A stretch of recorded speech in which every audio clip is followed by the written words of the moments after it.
በስመ አብ ወወልድ ወመንፈስ ቅዱስ አሃዱ አምላክ አሜን። ሰላምታዬ ለሁላችሁ የሚድረሳችሁ እንደምን አላችሁ? ሴቶች በወር አበባ ጊዜ ወይም በልማደ ሔዋን ጊዜ በመቅደስ ገብተው ማስቀደስ መቁረብ ይችላሉ ወይ? የዛሬ ትምህርታችን በዚህ ጥያቄ ነው። ይህችን ሰዓት የሰጠን ሰማይን ያለ ምሰሶ ከነግሱ የዘረጋ ምድርንም በኋላ ያለ ካስማ ከነልብሱ ያጸና ደመናን ያለ ድምጽ የሚመራው አየርን ሳይታይ የሚያስጉዘው ኃያሉ አምላካችን የሰራዊት ጌታ እግዚአብሔር ከዘላለም እስከ ዘላለም ለስም አጠራሩ ክብር ምስጋና ይግባው። የእመቤታችን ምልጃ፣ የመላእክት ጥበቃ፣ የነቢያት፣ የሐዋርያት፣ የጻድቃን፣ የሰማዕታት፣ የደጋግ አባቶቻችን እናቶቻችን በረከታቸው በእኔም በባሪያው በእናንተም በሁላችሁ ላይ አድሮ ይኖር። ቅድስት ቤተክርስቲያናችንን ከአጽራረ ቤተክርስቲያን ሀገራችንንም ከክፉ ሰዎች አስተሳሰብ ይሰውርልን። መለያየቱን አርቆ ጦርነት፣ ረሃብ፣ ቸነፈሩን አብቅቶ የነደደውን እሳት አጥፍቶ ገጸ ምሕረቱን ይመልስልን። በቃ ይበለን። በነገርኳችሁ ኃይለ ቃል ዛሬ እንማራለን። በተከታታይ ስርዓተ ቤተክርስቲያንን እያየን ነው። የኢትዮጵያ ኦርቶዶክስ ተዋሕዶ ቤተክርስቲያን ስርዓት እንደ ውሃ ፈሳሽ እንደ እንግዳ ደራሽ ዝም ብሎ ይመጣ አይደለም።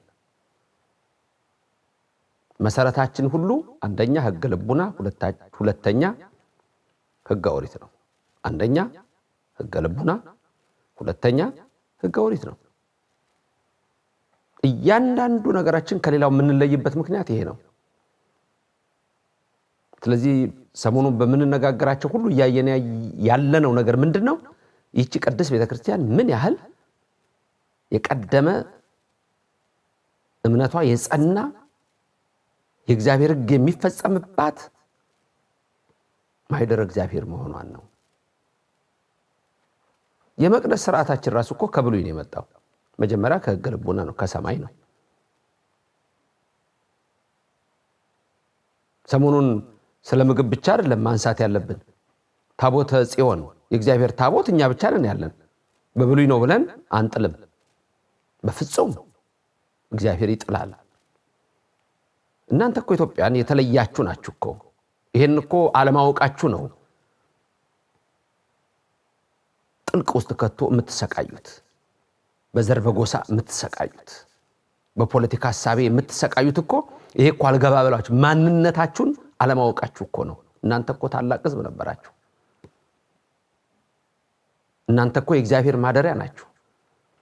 ሕጋችሁ፣ ስርዓታችሁ፣ በተለይ ቅድስት ቤተክርስቲያን እኮ ለሰው ልጆች ሁሉ ድህነት የተሰጠች እኮ እውነተኛይቱ እኮ ሕግ ናት እኮ። ሕገ ኦሪት በሕገ ወንጌል ተፈጽሞ እኮ ያለባት ቅድስት ቤተክርስቲያን ይህች ቤተክርስቲያን ናት። ስለዚህ ሕግና ስርዓት አላት። የሚበላ የማይበላ አላት ይህች ቤተክርስቲያን። ስርዓት አላት። ጫማው ልቆ ቤተ መቅደስ መግባት እኮ ከብሉይ እየመጣ እኮ ነው። ሌላው እኮ አያረገውም፣ እኛ ነው የምናረገው። እንቶ እንጣለው አያስፈልግም። የብሉይ ነው። ተጠንቀቁ። በዚህ መነጽር ነው ነገሮች ሁሉ ማየት ያለባችሁ፣ ስለ ሁሉም ነገር። ዛሬ እንዳልኳችሁ በወር አበባ ጊዜ፣ በልማደ ሔዋን ጊዜ ሴቶች መቅደስ ውስጥ ገብተው ማስቀደስ መቁረብ ይችላሉ ወይ? ምክንያቱም አንዳንድ ሰዎች ሲያስተምሩ ድሮ ንጽህና ስለሌለ ነው፣ አሁን ንጽህና አለ፣ ስለዚህ ከዚህ የተነሳ ምንም ችግር የለም የሚሉ አሉ። እሱ አይደለም። እርግጥ ነው ቀድሞ ደዌ እንዳይተላለፍ ሴቶች ብቻ ሳይሆኑ ከወንዶችም ፈሳሽ ሲወጣ አሁንም ድረስ በነገራችን ላይ ቤተክርስቲያን የመዝረብረብ ልማድ ያለበት ራሱ ይሄ ጉንፋን የያዘው ሰው መቅደስ ውስጥ መግባት አይችልም፣ ማስቀደስ አይችልም ገብቶ። ስለ ስጋም ንጽህና ስለ ነፍስም ቅድስና ነው ሁሉ ነገር የሚሆነው። ሕግ አለው። ለምሳሌ በልማደ ሔዋን ጊዜ ምን ይላል የእግዚአብሔር ሕግ? አሁንም እንግዲህ ዘሌዋውያን ነው። ዘሌዋውያን 15 ላይ ያለውን ቃል ስንመለከት ቁጥር 19 ላይ እንዲህ የሚል ቃል አለ። ሴት ፈሳሽ ነገር ቢኖርባት በስጋዋም ያለው ፈሳሽ ነገር ደም ቢሆን በመርገሟ 7 ቀን ትቀመጣለች ይላል። 1 ሳምንት መርገም ያለው በብሉይ ነው። አሁንም ልብ ብላችሁ ተጠንቀቁ። ይሄ በብሉይ የመርገም ምልክት ነው። በአዲስ ኪዳን ግን የፍሬ ምልክት ነው። መርገም አይደለም። ያ ብዙ የምታውቁት ታሪክ አለ። በሔዋን ምክንያት እንዴት እንደሆነ እችን ዛፍ ቀጥፈሻል፣ ብዙ ነገሮች አሉ እሱ ጋር የሚነገሩ እና መርገም። በአዲስ ኪዳን ግን ያ መርገም የለም እንጂ ሴቲቱ በልማደ ሔዋን ጊዜ መቅደስ ትግባ የሚል ሕግ የለም። የሚያስተምር እንደውም ከስልጣኑ ይሻር ነው የሚለው ሕጋችን። ወንድም ቢሆን ነው ወንድም ፈሳሽ ነገር ቢወጣው አይገባም ቤተክርስቲያን። ሕጉ ከየት ነው? ከዘሌዋውያን ነው፣ ከምዕራፍ 15 ነው። አዲስ ኪዳን ላይ እንደዚህ ተጽፏል? የለም፣ አዲስ ኪዳን ላይ አልተጻፈም። አዲስ ኪዳን ላይ ስላልተጻፈ በቃ ይግባ ማለት አይደለም። ብዙዎቻችሁ መጠንቀቅ ያለባችሁ ነገር አለ። አሁን ስለ ፍትሐ ነገሥት ስናወራ ነግሬያችኋለሁ። ፍትሐ ነገሥት ማለት ሰመሪ ማለት ነው። የሕግጋቱ ከተለያየ ተሰብስቦ ከሲኖዶሱ ከጉባኤያት ተሰብስቦ ከመጽሐፍ ውስጥ ተውጣጡ እሱ ሰመሪ እንደ መመሪያ ነው። ትልቁ መመሪያ ይሄ የሕይወት መጽሐፍ ነው፣ መጽሐፍ ቅዱስ ነው። ሌሎቹ ከሱ የወጡ ናቸው፣ ልጆች ናቸው፣ አዋልድ ናቸው፣ ከመጽሐፍ ቅዱስ ውስጥ የወጡ ናቸው። ስለዚህ ኦርቶዶክሳውያን ነገሮችን ዝም ብላችሁ በቀላሉ ብቻ አትዩዋቸው። ወዴት ነው የሚሄዱት? አቅጣጫቸው ወዴት ነው የሚለውን አስቡ። ስለዚህ አሁን ይሄ ትምህርት በነገራችን ላይ በጣም ብዙ ዘመን በአሜሪካን ሀገርም አስተምሬዋለሁ፣ ድሮም ኢትዮጵያ ውስጥ ሆኜ አስተምሬዋለሁ። ሴቶች በልማደ ሔዋን ጊዜ መቅደስ ውስጥ ገብተው መቁረብ ውስጥ ገብተው ማስቀደስ አይችሉም። ሄደው በገረገራው መርገም አይደለም። ያኔ እናቶቻችን አዎ አይገቡም ነበረ። ያን እያሰብን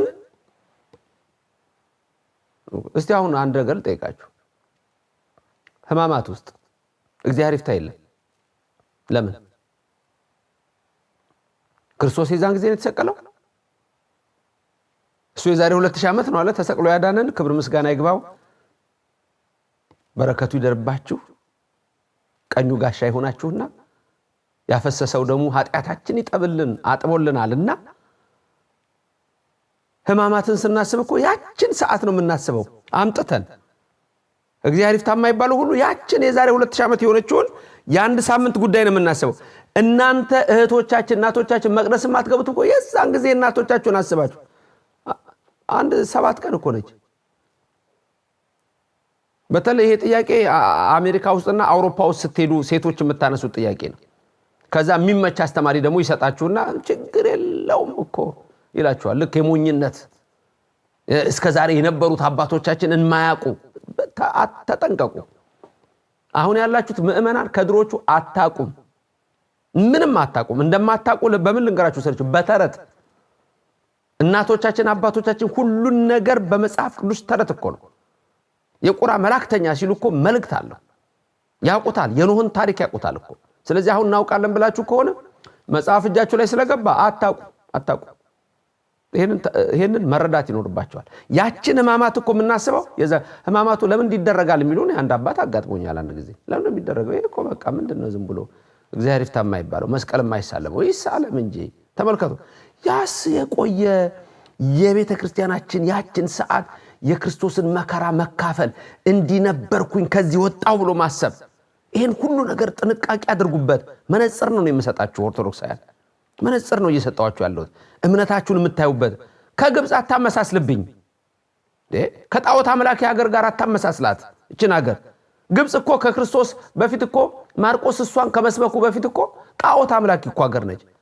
ድሮ ኢትዮጵያውያን የእግዚአብሔርን አምላክነት መስክረውላታል ለግብፅ። እሱ ሌላ ታሪክ ነው፣ ዛሬ የምናየው አይደለም። ግብጾች እንደዚህ እንትኖች አትንገረኝ ስለ ግብፅ።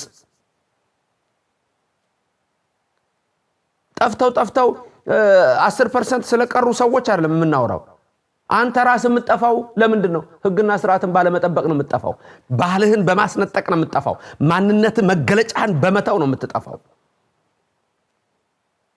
አንዱ በሌሎች የሌለ በእኛ ያለ በልማደ ሔዋን ጊዜ በወር አበባ ጊዜ ራሱ ስሙ በአዲስ ኪዳን እኮ ልማደ ሔዋን ብለን የምንጠራው የወር አበባ ተብሏል እኮ አያችሁ መርገም አይደለም ስለዚህ አሁን ሴቶቹ እንድትገቡ ሲፈልግ አስተማሪው ይመጣና ምን ያደርጋል መሰላችሁ በተቀላጠፈ እባባዊ አንደበት ጥቅሶች በተጠራቀሙበት ልስልስ አንደበት ሔዋንን ልክ እንዳሳታት ይሄ እኮ በብሉይ ዘመን ነው ይሄ እኮ የተሻረ ነው አሁን እኮ መርገም የለም ይላል የለም መርገም አለ ግን ቀጥሎ ምን እንደሚለው ግቡ ነው የሚለው ይሄ ነው ትምህርቱ ግቡ ሴቶች ድፈሩ ደፋር ሁኑ ግቡ ወደ መቅደስ መተሽ እኮ አታቂም ደግሞ የምትከራከሪው እኮ ደግሞ አሁን እኮ ብዙዎች ሴቶች እኮ ይሄን ህግ ጠብቀው ይኖራሉ ይሄን የምትከራከረው ማመሰላችሁ ከቤቱ ያልወጣችሁ እኮ ነች መታታቀም ቤተክርስቲያን መታታቀም የዛን ቀን ሂጂ ግቢ ይላታል ደፋር የሰማችሁን በቃ መድፈር እግዚአብሔር መድፈር እምነትን መድፈር ታቦት መድፈር ቤተክርስቲያን መድፈር ቅዱሳንን መድፈር እመቤታችንን መድፈር ከፕሮቴስታንት ከጴንጤ የበለጠ ደፋር አለ ኦርቶዶክስ ውስጥ ደፋር አለ ይሄ ህግ እዚህ ጋር ዘሌዋውያን 15 ላይ ነው የተጻፈውና ከዛ በኋላ በአዲስ ኪዳን ዘሌዋውያን ላይ መርገም ነው ተብሏል በአዲስ ኪዳን ደግሞ የወር አበባ ልማደ ሔዋን አሁን እናቶቻችን አይገቡም ስለ ቤተክርስቲያን ንጽህና አይደለም ጉንፋን መዝረብረብ ያለበት አይገባም ብያቸዋለሁ ህጉ ነው እና ያቺ ደፋር ነች ቤተክርስቲያን መታጣቀም የዛን ጊዜ ልግባ ትላለች አንድ ነገር ማወቅ አለባችሁ መርገም ነው የሚል ትምህርት ቤተክርስቲያን የላትም በአሁን ሰዓት ልክ እንደ ቀድሞ እንዳየናቸው ትምህርቶች ግን ያን ስርዓት እንጠብቀዋለን ሴቶች ወደ መቅደስ አይገቡም ስጋው ደግሞ አይቀበሉም ስጋው ደግሞ ለመቀበል ራሱ እኮ ንጽህና ያስፈልጋል ቅድስና ያስፈልጋል ስጋው ደግሞ እኮ ዝም ብለን የምንቀበለው ነገርም አይደለም ስለዚህ ሴቶች የረከሱ ናቸው ሲባል መርገም አለባቸው ቆሻሻ ናቸው አይደለም በዚህ ሰዓት ላይ ንጹህ ነኝ ንጹህ አይደለሁም ነው ራሱ አይደለም ይሉት አንዳንድ ሴቶች ተቀባይ ንጹህ አይደለሁም ይላሉ ዘፍጥረት 7 ላይ ክሊን ያልነው ነው የወሰድነው አይ ንጹህ ነኝ ንጹህ አይደለሁም እንጂ መርገም ነኝ ይላሉ አሁን በእውነት ሴቶች እንደው ዝም ብሎ የማይሆን ትምህርት ያመጡ ራሱ ሰውን ማወናበድ ግን ነገሩ ጥሩ ነው እኮ እግዚአብሔር ይመስገን ይሄው እየተማርን አይደል እንዴ ብዙ ነገር ያወቅን እኮ ነው እግዚአብሔር ይመስገን በመነሳቱ እኮ ነው ይነሳ ብዙ ነገር እየመረመርን እንሄዳለን አያችሁ ስለዚህ ባጭሩ ግን አሳማውንም ማህያውንም ጅቡንም መብላት ትችላለህ ተባለ በ40ና በ80 ቀን መጠመቅን አየን ከትላንት ወዲያ በ40ና በ80 ቀን መጠመቅን እሱንም እንቶ ይሄንንስ ሴቶች በልማደ ሔዋን ጊዜ ወደ ቤተ መቅደስ መግባት እንዲከለከሉ እስከዛሬ የተማርነውን ትምህርት እንቶ ልንገራችሁ ይሄኛው ህግ ደግሞ አሕዛብ እንኳን አምኖ ቢመጡ ይቀበሉታል ይሄን ህግ ልንገራችሁ ህጉ ሁሉ ሲያምኑ ይተውታል ለአናስጨንቃችሁ አሁን ምግብ ተው ግመል ተው ከርከሮ ተው አንበለው አሁን መጀመሪያ ይመን ይጠመቅ ግርዛት ምልክት እኮ ነው ለወንዶች ለአብርሃም የተሰጠ እኮ ነው የአብርሃም ልጅ መሆን እኮ የሚታወቀው ያ አብርሃም አባት አለን ብለን እኮ ምን መሰከረው እኮ በዚህ ነው ራሱ እግዚአብሔር ኢየሱስ ክርስቶስ ምንድነው ያለው በዘጸአት 3 ላይ ሙሴን ሲያስተዋውቀው ራሱን ምንድነው ያለው እኔ አብርሃም የይስሐቅ ያዕቆብ አምላክ ነኝ ለዘላለም ስሜ ይሄ ነው አላለም በእነሱ ቃል ኪዳን ለዘላለም አንኖርም የኢትዮጵያ ቤተክርስቲያን እኮ ልዩ ናት እንደ ጀርመን የፕሮቴስታንት ሪፎርሜሽን አታድርጉት መምህራን ራቅ እያልን እንጂ እንዴ ቤተክርስቲያናችን ታሪኳን ምንወቅ እንጂ ደግሞ እኔ አንድ ምክር አለኝ ለብዙዎች ሊቃውንትም ለተባላችሁ ለመምህራን የራሳችሁን ጠንቅቃችሁ ታውቃላችሁ እጅግ በጣም ጥሩ የሌላውንም እንደ ጳውሎስ ማወቅ ያስፈልጋችኋል ጳውሎስ በሐዋርያት ሥራ ምዕራፍ 17 ላይ ስለ ኢፒኩሬኒዝም እና ስቶይሲዝም አይደል ያስተማረው ስለ ፍልስፍና ስለሚያውቅ እኮ ነው እነ ዮሐንስ አፈወርቅ ፍልስፍናውን አለም እንዴ ሲበረብሩት ሲተነትኑት ያለው እንዴ ዘመናዊ ትምህርትም እኮ ማወቅ እኮ እጅግ ጥሩ እኮ ነገሮችን ማየት ይቻላል እኮ ጥናት እኮ አለ አሁን አንዱ ይደነግጣል ስለ ባህል ስንናገር ካልቸራል ስተዲስ እኮ ትልቁ በዩኒቨርሲቲ ውስጥ እኮ የሚሰጥ ትምህርት ነው ነገራችን ላይ ካልቸራል ስተዲስ አንትሮፖሎጂ እኮ ትልቁ ዓለም ላይ ያለ ትምህርት እኮ ነው አንትሮፖሎጂ ስለ ማህበረሰባዊ ጥናት እንዴት ይበላል እንዴት ይለብሳል እንዴት ይኖራል አይገርም ታዲያ ምንድነው እንዲህ የሚያደርገን እናንተ ኢትዮጵያውያን ልዩ መሆናችሁን ለምን ትረሳላችሁ? እናቶቼ እህቶቼ፣ በልማደ ሔዋን ጊዜ በመርገም ጊዜ ተብሎ በብሉይ የተነገረው በአዲስ ኪዳን ግን የወር አበባ በተባለው መርገም ሳይሆን አሁን መቅደስ መግባት ግን አትችሉም ነው ትምህርቱ። አስተማሪዎቹ ግን ምንድነው የሚሉት? 30 ስለሌለው የሚያስተምሩ መግባት ትችላላችሁ ነው የሚሉት። አያችሁ፣ መግባት ትችላላችሁ ነው የሚለው። ቅዳሜን ስናከብር ራሱ ሰንበትን ተነግሮናል። የታከብሩ በተጠናቀቁ እንደ አይሁድ ከዘረጋው አላጥፍም፣ ካጠፍኩ አልዘረጋም፣ ከከፈትኩ አልዘጋም፣ ከዘጋው አልከፍትም ብላችሁ አይደለም የምታከብሯት፣ እንደ ክርስቲያን አክብሯት ተብሏል። ቅዳሜን ራሱ ስናከብር ትቅር ቅዳሜ፣ ውዳሴ ማርያም ዘይት ነበበለ ተቀዳሚ ሰንበት ይቅር ይውጣ፣ ያበለ ተቀዳሚ ሰንበት የሚለው ይገንጠል። ወዴት እየሄዳችሁ እንደሆነ ማወቅ አለባችሁ። ወዴት እየተራመዳችሁ እንደሆነ ማወቅ አለባችሁ። ስለዚህ የቤተ ክርስቲያናችንን ስርዓት እንጠብቅ፣ ይህም በመጠበቅ እንኖር። ህጉ ይሄ ነው። ብንጠብቅ እንጠበቃለን። አንድ ሴት ለምሳሌ ወለደች።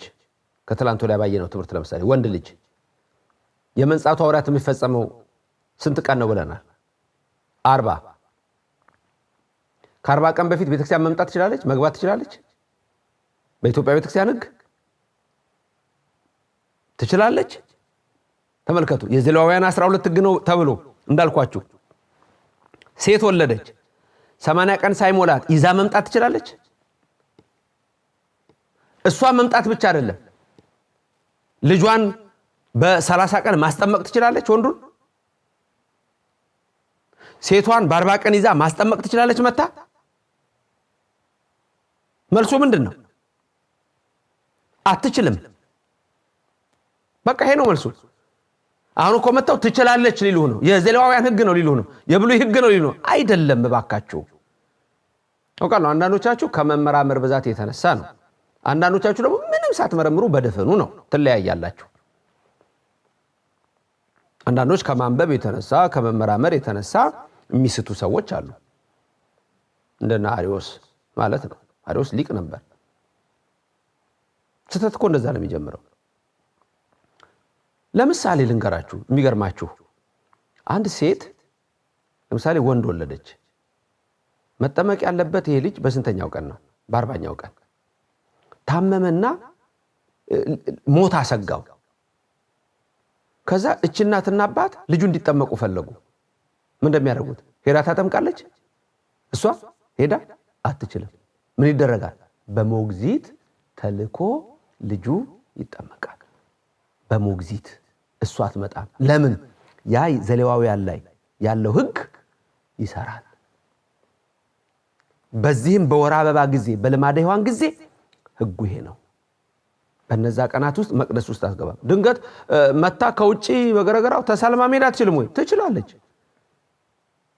እንዳልነው እንደዚህ እንደው ጥንቅቅ ብላችሁ በዚህ አይነት መልክ አይደለም እንደ ብሉ መታ መቅደስ ውስጥ አስገባ ማታስቀደስም እንጂ ሄዳ ተሳልማ እቤቷ ጸሎት ማድረግ አትችልም? ትችላለች።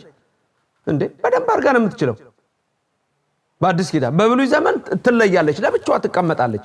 ምክንያቱም ከጤናማ አኳያ ከምንም አኳያ የነካት ራሱ እስከ ማታ ድረስ ከሰው አይገናኝም። ለምን? በሽታ እንዳይተላለፍ። ክርስቶስ እኮ ስለ ጤንነታችሁ ያስብላችኋል። አምላካችን እግዚአብሔር የነፍስም የስጋም አምላክ እኮ ነው እናንተ። እና የኢትዮጵያ ቤተክርስቲያን እኮ ይሄ ነው ልዩነቱ።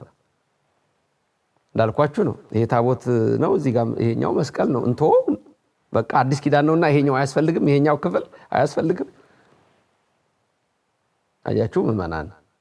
ስለዚህ በዚህ መንገድ ቤተክርስቲያናችንን ህግና ስርዓቷን እንጠብቅ ዘንድ ያስፈልጋል። የሰማችሁትን ለሰዎች አሰሙ፣ የተማራችሁትን ለሰዎች አስተምሩ፣ አዳርሱ።